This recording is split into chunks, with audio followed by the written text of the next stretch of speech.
नवरात्र पर ज्योति कलश स्थापना, भक्तों की उमड़ी भीड़। कोंडागांव धार्मिक नगरी में नवरात्र के प्रथम दिन श्रद्धा और भक्ति का माहौल देखने को मिला।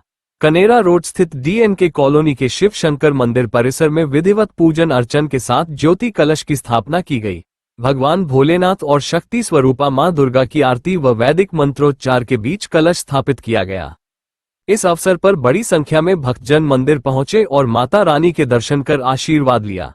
भक्तों ने उपवास रखकर पूजा में भाग लिया और मंदिर परिसर जय माता दी के जयघोष से गूंज उठा। मंदिर समिति द्वारा व्यवस्थाएं सुनिश्चित की गई थी।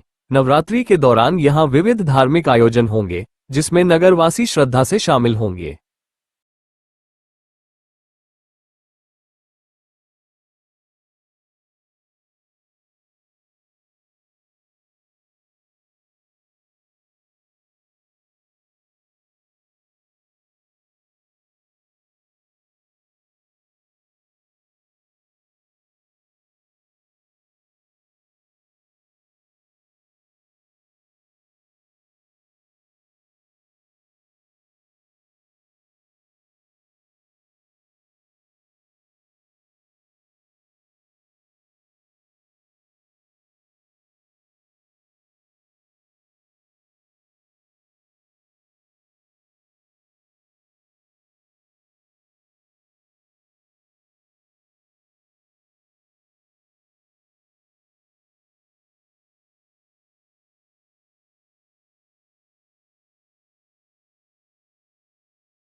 गौरी मैया